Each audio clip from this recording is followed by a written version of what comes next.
with ADHD, sometimes with girls, it presents differently. So the hyperactivity that you relate to ADHD, especially in boys when they're not sitting down and this, that and the other in the classroom, the hyperactivity is internal.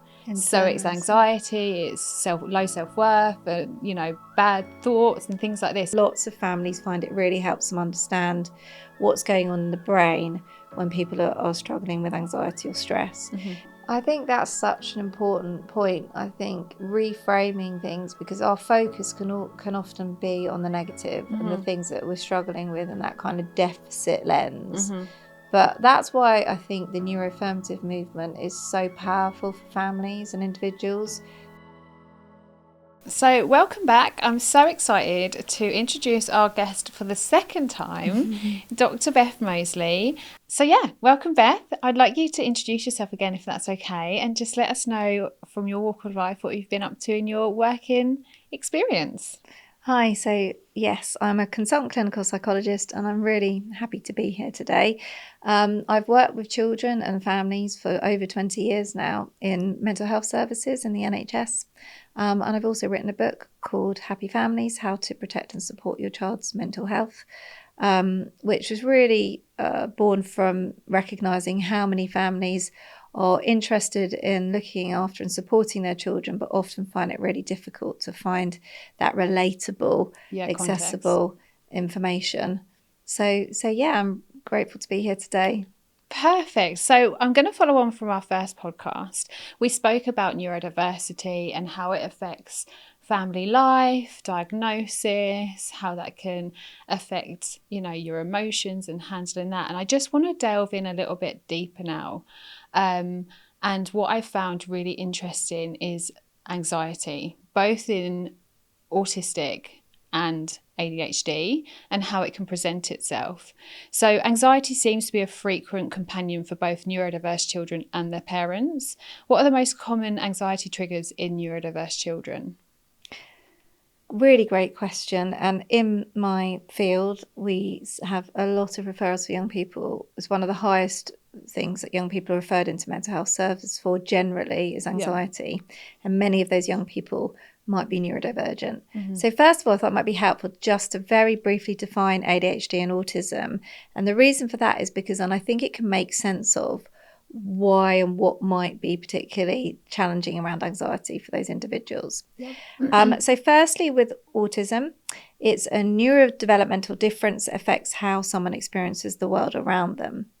It often shows up in the way a person communicates, they process social information, and manages sensory input. So what that might look like is an autistic person may prefer routines or find change quite difficult. And often there's an association for autistic people around having kind of deep passions and focusing intensely on particular areas. Now with ADHD, that is a difference in how the brain regulates attention, energy, and impulses. And you mentioned in the last podcast that you have recently had an ADHD diagnosis. I have. So when looking at a young person with ADHD, we might notice that they struggle to concentrate on tasks, particularly if they don't interest them, but can often focus intensely on something they enjoy. So that's hyperfocus. That can be really confusing for adults because it can be like, but they can really concentrate on something they're interested in. But when it's something I want them to concentrate on, they don't seem to stay still. So you may see that these young people have high levels of energy, act quickly without thinking, so that impulsivity, and find organisation challenging. She says as she was waiting for her notes until the last minute. So often that kind of different wiring of the brain in terms of thinking about the positive side can lead to creativity, hence this podcast, spontaneity and innovative thinking. And again, with autism, there are lots of positive aspects of that neurodivergent. So when we're thinking about that in relation to anxiety, we might find that for autistic children or ADHD children, there's going to be some similarities on what's going to provoke anxiety, but there may also be some differences. So if we think about autism, first of all, autistic young people will need extra time to process information. And they kind of can have some difficulties with planning and problem solving sometimes. So that might therefore link into the need for routine and structure. So when there's unexpected changes, an autistic person may find that really anxiety provoking because they can't predict what's going to happen next, and they may not feel like they've got the kind of reserve or skills to manage that change. Yep.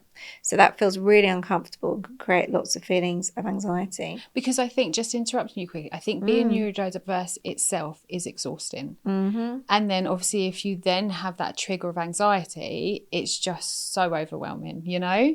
Absolutely. So I just wanted to add that because it's so true. And I'm going to talk about the brain house in a little bit, and that will probably help make sense of exactly that.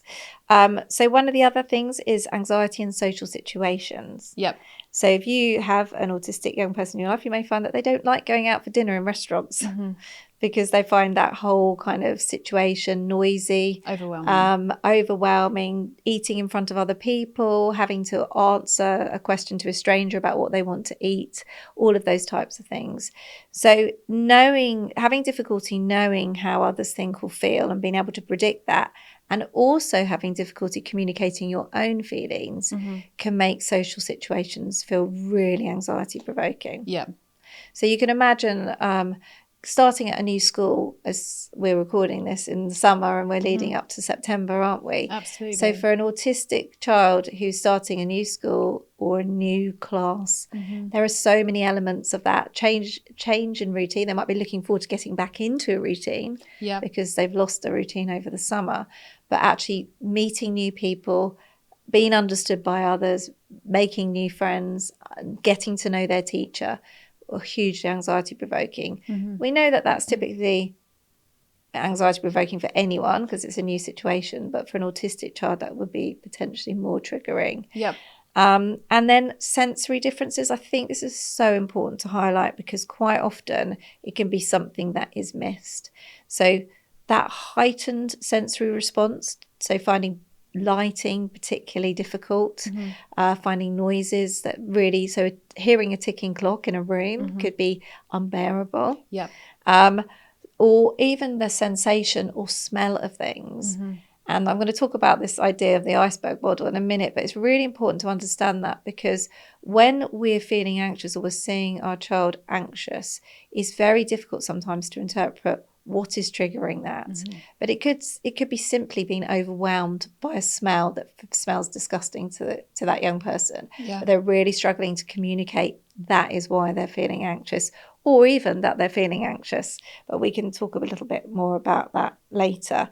And the other thing around autism is not being able to engage in special interests.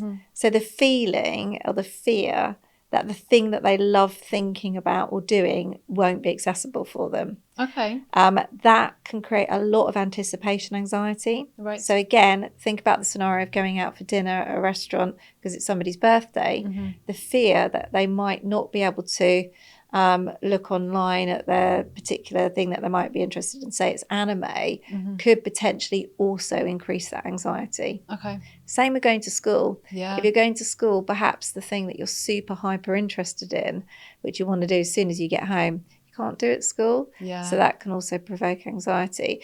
Now for ADHD, there's things like not being able to manage in class is a big one.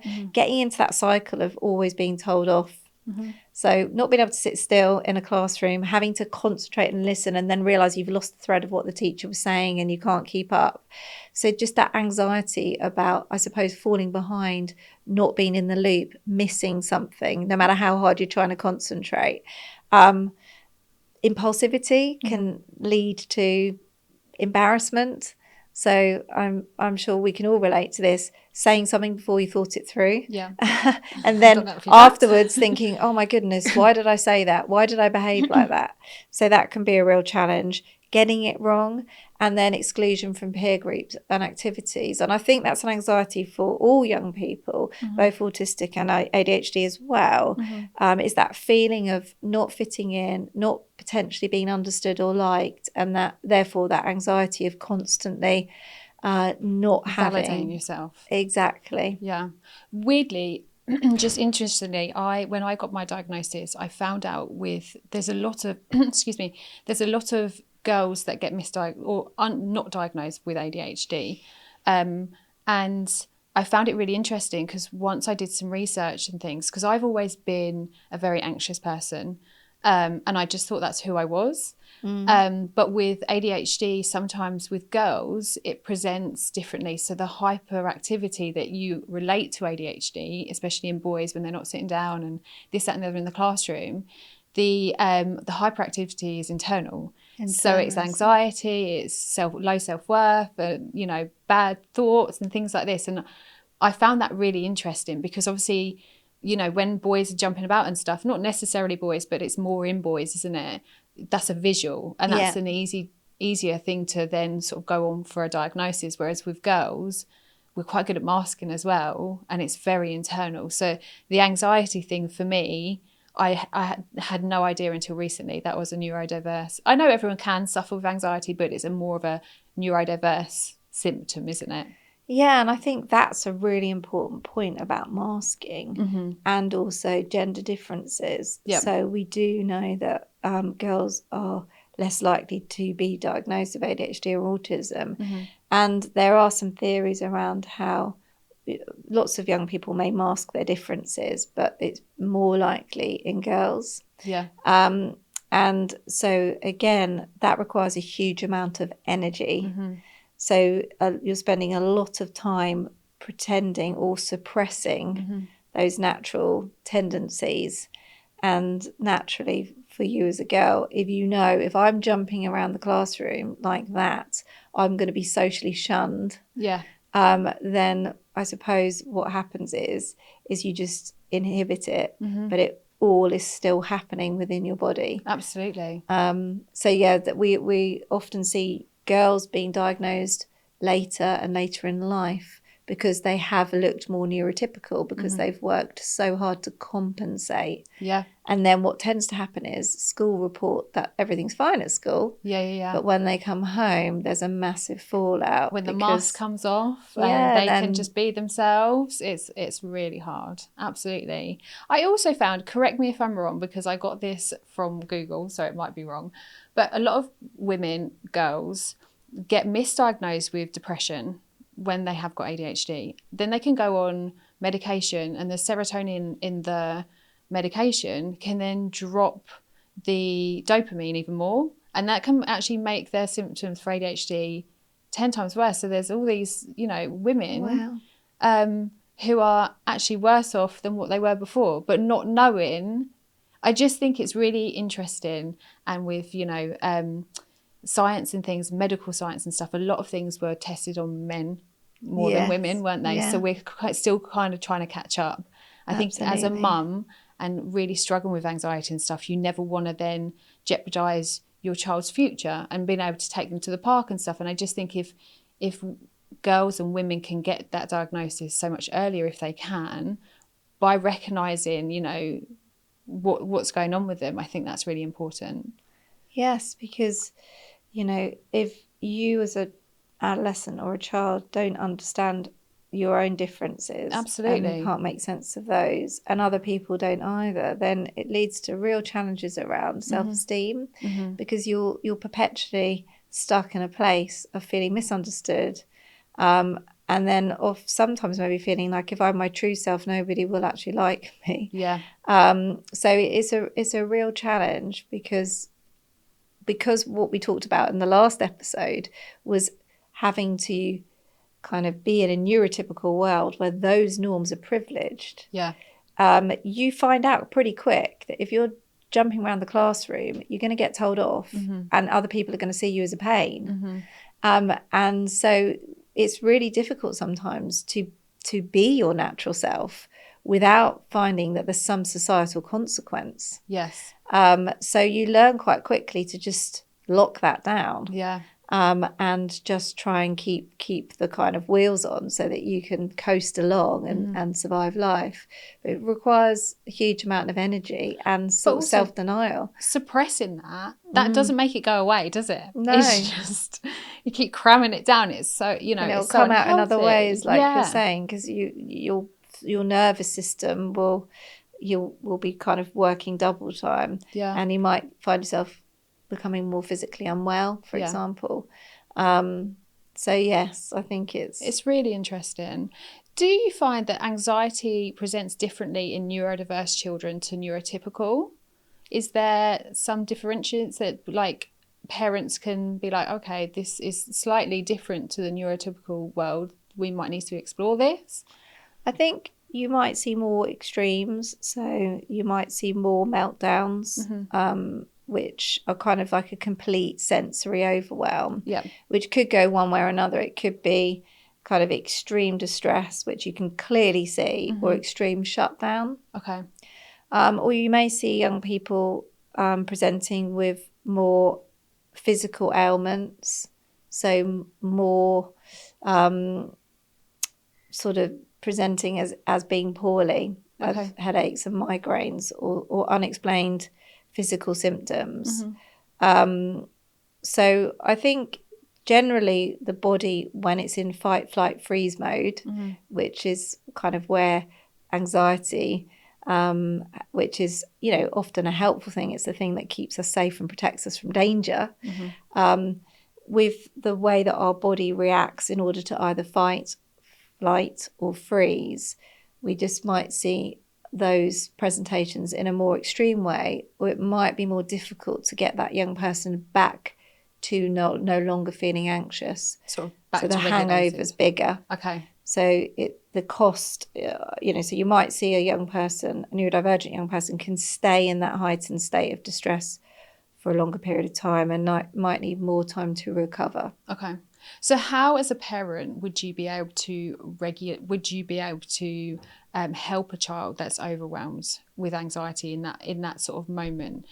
Because I found, you learn, don't you? But I found if you go there and try and help and assist, and actually, as a neurodivergent person myself and seeing it in my children, that makes it 10 times worse, because it's so overwhelming, because your mum's going, don't do this. And I've found that actually leaving them to come out of it is a lot better. I don't know if you would suggest that, or is there ways that people can navigate through? Yeah, and I guess every child is different. But one of the things that we talk a lot with families about, to give them a bit of understanding around the brain science in a really easy to digest way, hopefully it'll feel easy to digest, we talk about the brain house. I love this. So we talk about, you need your imagination for this, and if you're neurodivergent and you don't like abstract things, this can feel a bit uncomfortable, so apologies to those who are listening who don't like this analogy, but lots of families find it really helps them understand what's going on in the brain when people are struggling with anxiety or stress. So if you imagine your brain is divided into two, an upstairs and a downstairs. Now, the upstairs brain is kind of like the organizational center. It's logic. It's your ability to organize yourself, to make sense of the world, to communicate with other people, to listen and take in information. And the downstairs brain is your kind of emotion center, where your feelings are, where your big feelings are, including anxiety and fear. And that's where fight, flight, freeze sits. So it's your very quick reaction to a dangerous situation, which will help keep you safe. Yeah. Now, the downstairs brain is very well developed when you're a baby and you're a child, because it needs to be in order to kind of keep you safe.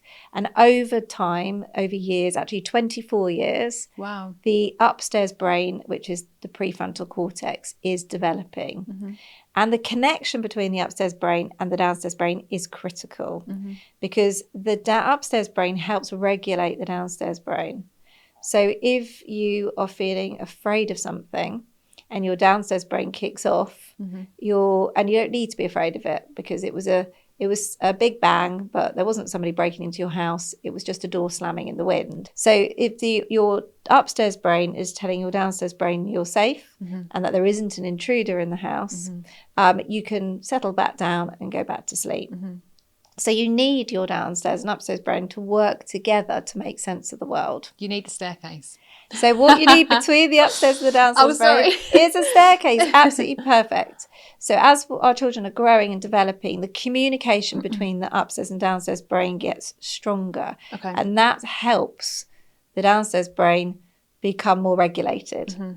Now, our task as parents is to do loads of co-regulation. Mm-hmm. So we're often our children's upstairs brain. Okay. And when our downstairs brain kicks off and we get really distressed, we can find that the connection between the two is broken. Mm-hmm. So it's a bit like the staircase is gone, and Dan Siegel, who's a psychiatrist who invented this idea, talks about flipping the lid. So in those moments, there is no ability to listen to logic. So you as a parent, when you're trying to tell your child, stop doing that because A, B, and C is going to happen, your child in that moment where they flip their lid is overwhelmed by distress or anxiety, cannot hear you, cannot compute.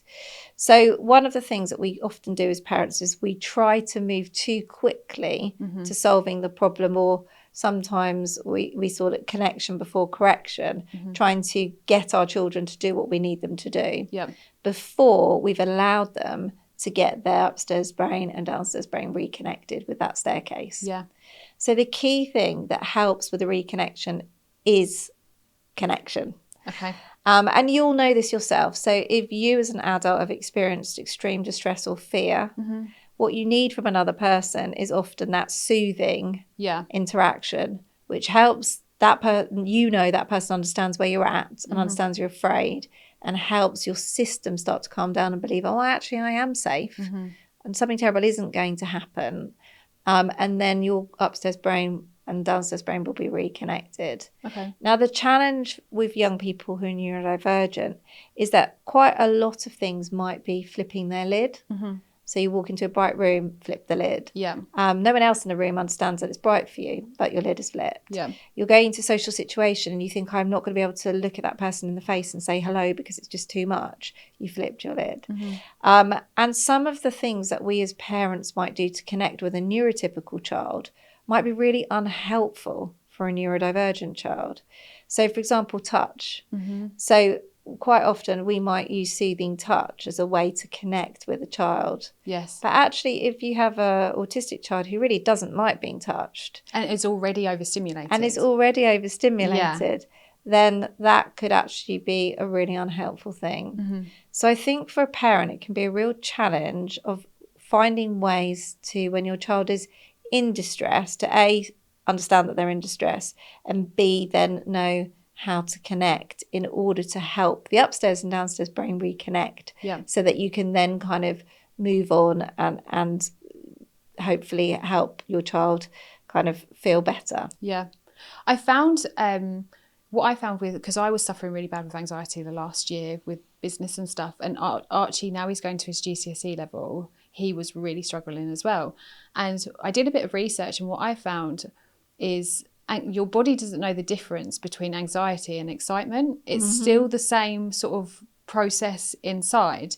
So what I'm trying to teach my kids at the moment is trying to flip the switch. So instead of being like, oh my God, I've got to go to school, or like, how lucky am I to go to school and see my friends, and it doesn't work all the time, but just to try before it gets to the point where they're so overstimulated that wouldn't work, just to try and navigate through that a little bit better.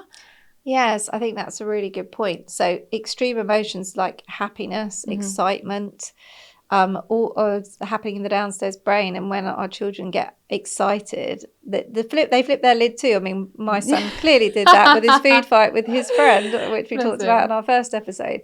So I think there's something about knowing your child, and in moments when both your upstairs and downstairs brain are connected, so calm moments, especially if your child is a bit older, a teen, is finding out from them or working out with them what's helpful when I'm in this place where I flip my lid. And this is all in my book, and it's something you can explain to your children about flipping the lid. So you can have that conversation. And actually quite a lot of young people will say to their parent, the thing that you do when I'm in this state is the worst possible thing. Like, you follow me around, you say to me all the things that I'm in trouble about, and you don't just let me go to my room and give me 5 minutes where I can just shut my door and kind of have that space. Yeah. And then in that kind of calm space, you can then agree, well, what is helpful when you flipped your lid? And you can do the same back as a parent, because gosh, as a parent, you can flip your lid too. Absolutely. So you can say, when I flip my lid, this is the best way to handle it. This is what I need from you. Yeah. So you're almost decoding and making sense of that experience of feeling anxious or stressed, and working out what are the key things that I can do as a parent to support you to get reconnected with your upstairs and downstairs brain.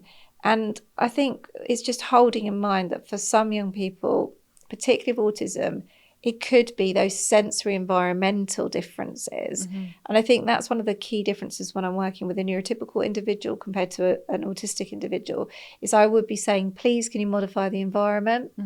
Please, could you think about how can you support that young person access that environment without it creating so much sensory distress for them? Yeah. So it could be ear defenders in a really loud and busy concert. It could be that some modifications need to be made to the environment to make it feel more manageable and less sensory overload. Yeah.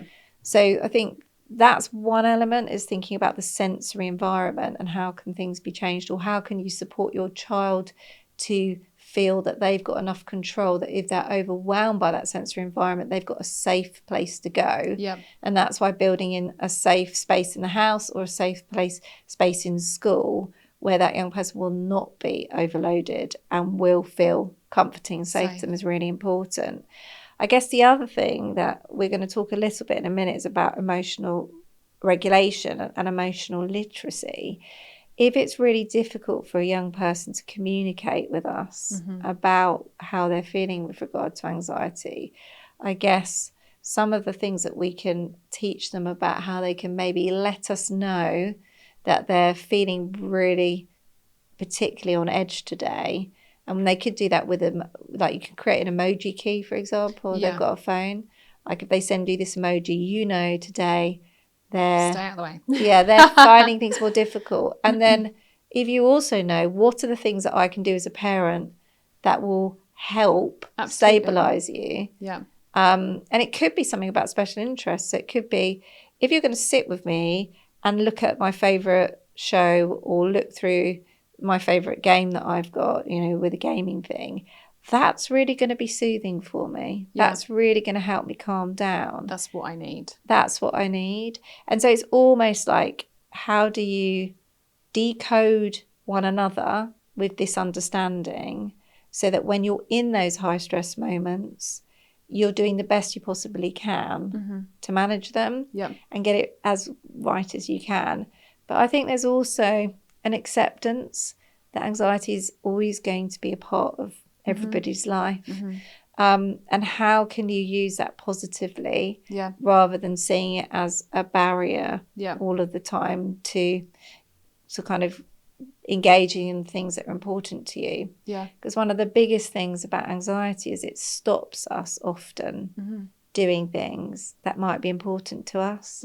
So if I give an example, a young person who might be hugely interested in anime, and there's an anime event in London, and they would absolutely love to go to that event and be part of that event, but they're really anxious about getting there on public transport or walking through London or being in such a busy, hectic space.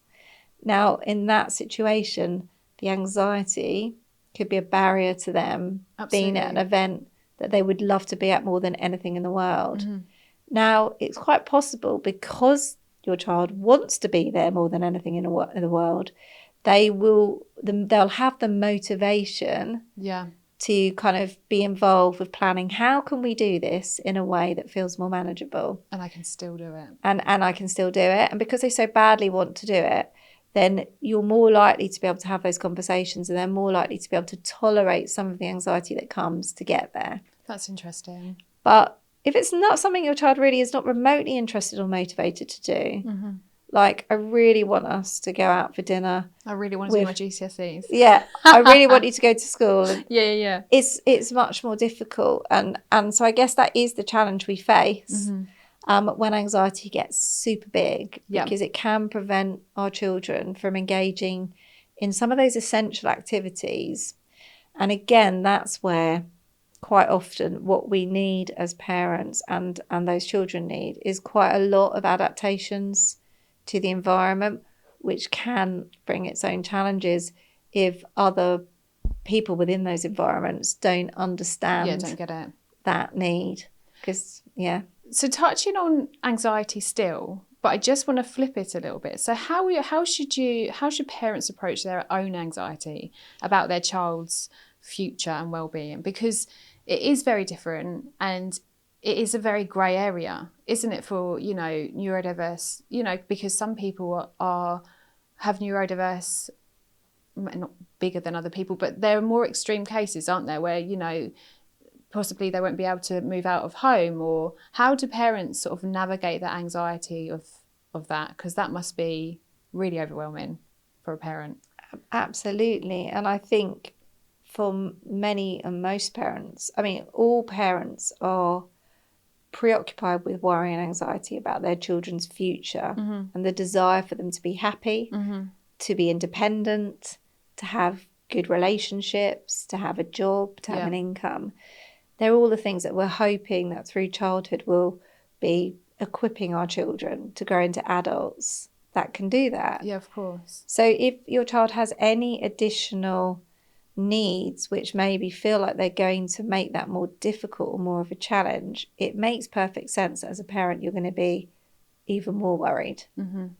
And there's so many statistics out there, aren't there, which will be saying, oh, if your child is neurodivergent, they're more likely to have a mental health need, they're more likely to struggle in education. So you're being bombarded all of the time with quite negative messaging around the prospects for your child. So it makes perfect sense that your anxiety is going to be high.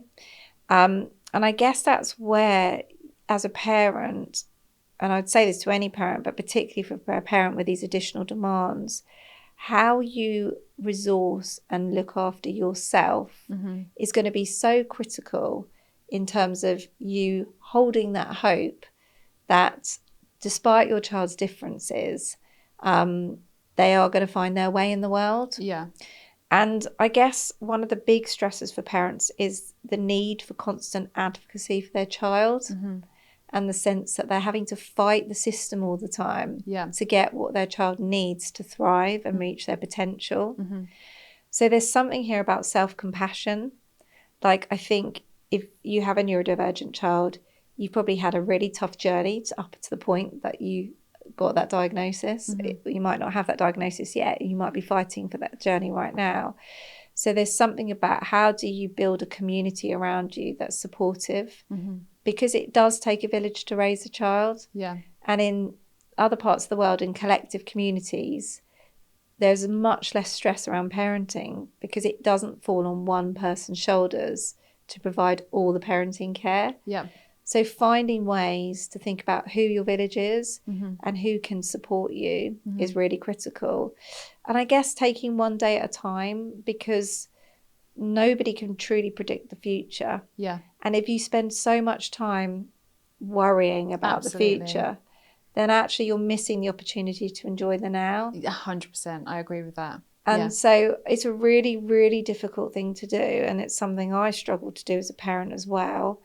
But it can redefine how you view what's happening in front of you right now, because a lot of the time, and I think back, because my son is 20 now, my eldest son is 20, I think back when he was 2, say, and I was really worried about him, whether it's because he had a temperature or because he was having a massive meltdown or because he was still in nappies, whatever it was. My worry wasn't about what was happening in the moment. It was about, what does this mean for the future? Yeah. Like, if he's got a temperature, does it mean he's got meningitis and he's going to die?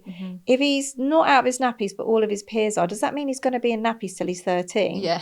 18 clubbing. Exactly. Nappies. And actually, when I look back in hindsight, all the things I was worried about weren't necessarily the things that came into fruition that were problems in the future. Yeah. They were quite different. Yeah. So I think there is something about finding a way to sort of course, we need to think about the future, but to kind of hold on to taking a day at a time and really like relishing the wins. Yeah. and the small things that are so meaningful to you and your child and your family, because I think there's a huge amount of comparison that happens in this space. Absolutely. And that can leave you feeling depleted. So step out of forums that make you feel crap. Yeah. You know, if your feeds are filled with stuff about all these other happy families who seem to be having the best time ever when you feel like your life is really challenging, just don't look at those things, because they're not helping you in kind of manage what you're going through at the moment. Yeah. And peer support groups are really another place. So finding neurodivergent peer support groups where you're meeting other parents of neurodivergent children can be really helpful, because you get that opportunity to feel less alone, get top tips, and also to see young people who have grown into, or parents who've got children who've grown into adults who've got amazing careers or relationships, so that you don't have this idea that there's only one trajectory for your child and that's negative. Yeah, absolutely. I remember we were at the swimming pool once, and Archie, he doesn't do it so much now, but he used to sort of stim when he got excited. And he was doing it at the reception desk, and I looked at him and there was a young boy standing there, and obviously it's different, isn't it? And so he was sort of sniggering and stuff, and this whole, oh my goodness, you know, is he going to be doing this forever? Like, you know, especially as I feel like with neurodiversity, when they're younger, they can get away with it's the wrong word, but they can kind of get away with it. But as they get older, it's almost like they're segregated a little bit more from their peers, because the differences seem a little bit more different. And I remember looking at Archie and he's stimming, and I was going to be like, don't do that, and get him to suppress it. And it's all about living for the day. So I don't know why, maybe it was my ADHD, but within the moment, I started jumping around with him and just got excited about going swimming. And this little boy looked at both of us and just walked off. And I thought, for that moment, why would I make Archie feel uncomfortable and sad about what he's doing? Or should I make, for want of a better word, the other boy feel a little bit uncomfortable for judging, and just carry on with our day and live life how he wants to?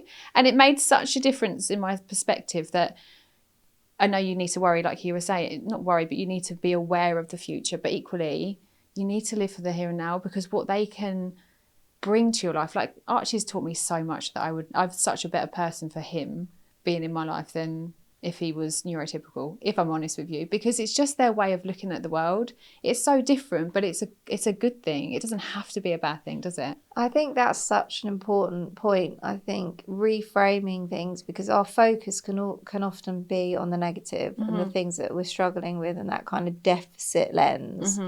But that's why I think the neuroaffirmative movement is so powerful for families and individuals, because it's really helping focus on the positives that diversity brings. Yeah. And really moving away from this idea that there's one right way to do everything. Yeah. And that if it's not kind of like the socially acceptable norm, then nobody should be doing it. And embracing difference and embracing what that brings. So I think that strengths-based approach. So what is it that's unique about your child that makes them, you know, special? What makes, you know, what do you love about your child? And I run parent workshops and we use Slido. And it's just so wonderful, because people come into that space quite often focused on all the things that they're struggling with and all the things that they're worried about and all the things that they feel might be wrong with their child. But when you ask them to put on Slido, what do you love about your child? What do you admire about your child? What joy do they bring to your life? Honestly, the things that people write, it makes you want to cry. Yeah, it's lovely. And I think we can often, you know, I think any parent, we are often caught in the negative and the worries and the deficits. Oh, my child, I mean, my daughter's 16 now, but she's always really struggled to cope with authority. But she's like the most funny, good natured person to be around, as long as you're not telling her what to do. You know. And often I've got so caught up as a parent on focusing on the things that she's not doing and the trouble that creates, and that leaves her just always feeling like she's not a good person. Whereas actually, I have to acknowledge, and there have to be consequences for some of the things that mean that it creates challenges for her in her life. But at the same time, can really celebrate the fact that she's such a great character with so much personality, and she's funny, and she deeply cares about people, and she deeply cares about morals and principles, probably more than other people. So I think it's really trying to keep that balance, but you're being realistic about some of the challenges and not being in denial, because then you can sort of support your child in those areas, but you're also really focusing on their strengths. On the positives. So I just want to touch on, we were talking about it earlier, emotional development and regulation. So what are some of the ways that neurodiversity can impact emotional development in children? Okay, so this brings us onto the topic of emotional literacy. And I guess one of the things to say, well, defining emotional literacy in the first instance, really. So it's the ability to understand your own emotions, to communicate to others, both how you're feeling and what you're thinking, and also being able to recognise other people's emotions. Now, I think for both ADHD and autism, that emotional literacy can be more challenging, because we've talked a little bit earlier in this podcast about some of those issues, particularly around how young people might be attending to things.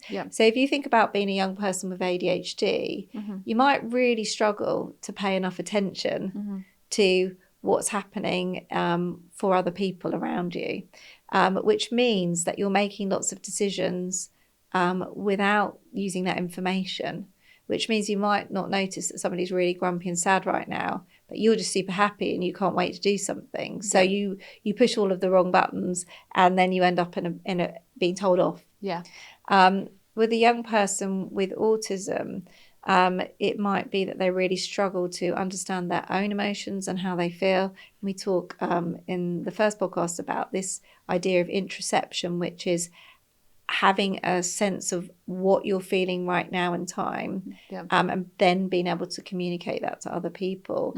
And that's really difficult for an autistic child to pick up on the physical feeling that they might be having inside of them, and B, then describe it to somebody else. So if you're unable to do that, it's really difficult to get your needs met by other people. So a lot of the support that people might need is around trying to make the link between what's going on for them right now in this situation, how they're feeling, and how they communicate that to others in a way that means that they can get their needs met. Because if right now I'm in a really noisy, loud, bright room and I kind of shut down and withdraw, and people are trying to talk to me and tell me to do something, and then they start getting louder, then actually that's going to make me shut down and withdraw even more. But if you can find another way of communicating, the room's too bright, the room's too noisy, I need to be in a different environment to be able to have this conversation with you, then you're going to get your needs met. Does that make sense? Absolutely. Also with Archie, when he was younger, I never had to do it with Percy. We had flashcards, and I had to teach him emotions, like this is happy, da, da, da. And when I was young, because I was quite young when I had Archie, and when I didn't really know what I was doing this for, I just, it was sent home from school and I did it. And as much as that probably did help him to identify what was, you wouldn't really think that you'd have to teach that to someone, but they can't understand it, can they? They don't know how they're feeling. And I think if you can get involved, and like you say, when they're not in the moment where it's so overwhelming that you wouldn't be able to communicate that anyway, but when it's a quieter time and things, and it's a different relationship, isn't it? Because I think it's just getting more in tuned with them as the emotional side, as to being just a human being, if that makes sense. It has to be quite deep, if that makes sense, which is really tricky for especially autistic people, I think, just to try and navigate how they're feeling. That must be so hard in a world, and you just don't know why you're feeling it and how you're feeling it. That must be so confusing, mustn't it? If you, as a parent, if you think about it, you think, wow, that must be scary, isn't it? Yeah, really scary. It is really scary. And so some young people might struggle with having that kind of being in touch with those feelings, and some might just feel those feelings hugely more intensely. And so when they come out, their behaviours might be more extreme, which might make people around them kind of find that really difficult. It's like a snowball effect, isn't it? Yeah, so I think what you were talking about with teaching emotions. So there's so it might be as a parent, you need other tools other than language to support you. So we rely massively on talking, don't we? And people intuitively knowing what's happening with my face. Yeah. Whereas if you have an autistic child or a child with ADHD, you might need to support them with emotion cards or social stories, which really explain things and help make those links in a much more explicit way, because that ability is much less intuitive. Yeah, absolutely. I've got one more question for you, only because we've run out of time, but I could talk to you all day long. So are there any warning signs that a child might be struggling more than their parents realise with emotions? Because I know obviously with neurodiverse, you don't want to get to a point where it gets quite heavy with depression and stuff, if you can navigate away from there. Is there anything that people need to be aware of if their children are acting a certain way, or something that could be quite worrying? And I think this is a tricky question, and it's also a tricky question during adolescence as well, because some of the things that are typical for adolescents that you'd be saying are warning signs for struggling with your mental health are also typical for adolescents, if that makes sense. So well, when we're thinking in my work, what we're often looking at is, how is that young person managing to function in their life? So are they managing to get to school or do any learning? Because some young people might not be in school, they might be home educated. Are they able to relate to their social group or their peer group? And that might be for some young people 1 or 2 friends. For others, they might have a big group of friends. Are they managing to look after themselves? Are they managing to get themselves dressed? And of course, so depending on where your child's baseline is, when you think things are going okay, will influence what that looks like when it's not how it should be, if that makes sense. So we're always looking at, how is this young person, how well is this young person able to engage with their life, the activities that they normally enjoy. And then if we're seeing that young people are not able to do the things that they previously did, or not able to go and enjoy those activities, so seeing them stopping doing certain things that you know that they really love, is a good indicator that anxiety or low mood is actually getting to the point where it's preventing that young person do what they care about. And so that can often look like withdrawal. And again, that's why adolescence is quite tricky, isn't it? Because adolescents often do withdraw. It can look like changes in sleep patterns. And again, neurodivergence can bring challenges with sleep anyway. So looking out for something that might be different from the usual pattern. Changes in what your child is eating. And again, that's a challenge of neurodivergence, because you might have a child with quite a restrictive diet because they like predictability around food. But if you were noticing there was a significant change in how much they were eating compared to normal, or they might be eating more. So those are the kind of things that you'd be looking out for as a parent, to suggest that your child is getting to a point where their kind of physiological and emotional system is not managing. And again, extremes. So if you see a massive disproportionate fallout, which is kind of different from the usual disproportionate fallout, it kind of shows that your maybe child isn't coping as well as it might look like. So I guess anything that's really polarized from one extreme or another is an indicator. And you'll know that yourself as an adult, when you feel like you're not coping as well in your life, the smallest thing can happen and you're in floods of tears, or you're swearing and cursing someone, or you feel like you've just nearly crashed your car today because you were so preoccupied. And then you know, actually, I need to do something. I need to speak to someone. I need to ring my friend up. I need to go and have a glass of wine with my bestie, whatever it might be, to help you recharge your batteries. I think it's just being aware. And we spoke about this on the last podcast, but I think I found with my neurodiversity, but also with Archie's, when my menstrual cycle, when I'm near the time with my hormones and stuff, my ADHD is a lot more prevalent. And the same with Archie, with, going through adolescence and becoming a teenager. There was about a 6-month period where he would come home from school and he was so devastatingly sad. And it was a horrible time, and he just dropped to the floor and just crying. I'm like, what is the matter? Like, what can I do? As a mum, you just want to make it right. Absolutely. And he was like, I just don't know.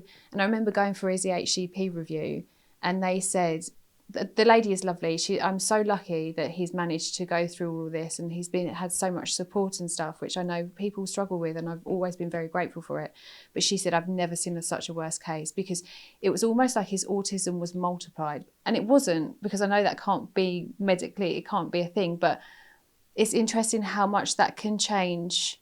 Absolutely. How it is. Well, we're biological, aren't we? And our hormones have a huge impact. And yeah, the teenage years are a particular challenge. So you're probably going to need to do an episode on teens. Yeah, absolutely. Because I think it brings, really unique challenges. And particularly as young people, that's a point in time when social peer groups are so important. And they're so vulnerable anyway. And then being a teenager in itself is vulnerable. And as a parent, it's terrifying. I think it'd be really good to do something to cover that. Absolutely.